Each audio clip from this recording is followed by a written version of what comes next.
আপনারা সমসাময়িক আমাদের যে কারিগরি ছাত্র আন্দোলন বাংলাদেশ কর্তৃক আন্দোলনটি দেখছেন, আসলে এটা আমাদের যে যৌক্তিক দাবিগুলো, এগুলো আমরা আসলে কোনো কোটার পক্ষে না, বা আমরা কোনো কোটা নিয়ে কাজ করছি না। এটা আমাদের অস্তিত্বের লড়াই, এটা আমাদের দাবি না, এটা আমাদের অধিকার। তো সেই প্রেক্ষিতে আমরা মাঠে নেমেছি। এখানে কিছু কুচক্রী মহল কিংবা তৃতীয় পক্ষ তারা হাত ঢুকে আমাদের দাবিগুলোকে অযৌক্তিক বলে প্রমাণ করছে, এবং বিএসসি ইঞ্জিনিয়ারিং পড়ুয়া যে সকল ভাইরা রয়েছেন তারা আমাদের এই ডিপ্লোমা অধিকারকে তারা কোটা বলে সম্বোধন করতেছেন।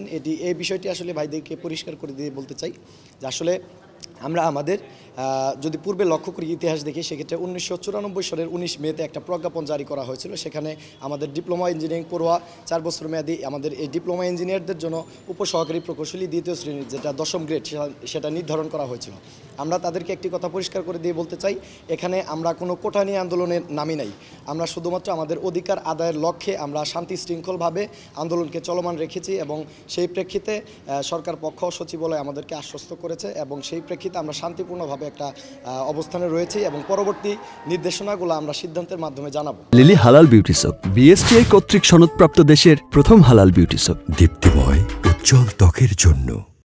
আপনারা বিগত জীবনে হয়তো দেখেছেন যে আমরা কারিগরি ছাত্র আন্দোলন বাংলাদেশ 6 দফা আন্দোলন সাময়িক স্থগিত করেছিলাম, কিন্তু তার পরবর্তীতে যে ঘটনাগুলো আমাদের সাথে ঘটেছে, যেখানে আমাদের মহাপরিচালক প্রথম থেকে বলতেছিলেন 6 দফা দাবি হলো যৌক্তিক, সেগুলো সবগুলি পূরণ করা হবে, কিন্তু তিনি একটি সংবাদ মিডিয়াকে পরবর্তীতে একটি সাক্ষাৎকার দেন, যেখানে বলেন যে কিছু দাবি যৌক্তিক, কিছু দাবি অযৌক্তিক, অযৌক্তিক দাবিগুলো বাস্তবায়ন করা হবে না, এমন ধরনের বক্তব্য দেন, যেটা আমরা শিক্ষার্থী সমাজ কোনোভাবে আশা করি নাই।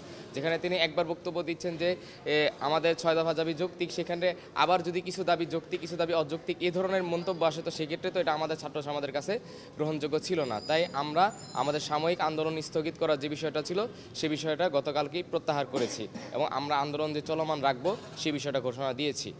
আর আজকে এখানে আমরা এই সমবেত হয়েছি একটি মাত্র কারণে, যে সারা বাংলাদেশে যে আমাদের আন্দোলনটা এখনও ঐক্যবদ্ধ আছে, এখনও যে আমরা দৃঢ়বদ্ধ হয়ে আবার রাজপথে ডাক আসলে ডাকে সাড়া দিয়ে সারা বাংলাদেশের অনেকগুলো পলিটেকনিক একযোগে রাজপথে নামতে প্রস্তুত আছি, সেই অবস্থান জানান দেওয়ার জন্য আজকে আমরা আইডিইবি ভবনে সারা বাংলাদেশের প্রায় 60টা পলিটেকনিক ইনস্টিটিউট আমরা একত্রিত হয়েছি। আসসালামু আলাইকুম, আমি মোহাম্মদ ইউসুফ আলী, রাজশাহী বিভাগীয় প্রতিনিধি, কারিগরি ছাত্র আন্দোলন বাংলাদেশ।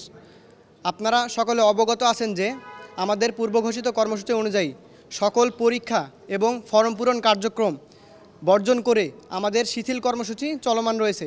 পাশাপাশি পূর্বঘোষিত কর্মসূচি অনুযায়ী পলিটেকনিক সমূহের প্রশাসনিক ভবন তালাবদ্ধ থাকবে যতদিন না কারিগরি সংস্কার কমিশন এবং কুমিল্লায় হামলার বিচার করা হয়। এবং আমরা আরও বলে দিতে চাই যে আমাদের এই 6 দফা দাবি বাস্তবায়নের পদক্ষেপ অতি দ্রুত দৃশ্যমান না হলে আমরা পূর্বের চেয়ে কঠোর কর্মসূচির দিকে ফিরে যাব। ধন্যবাদ।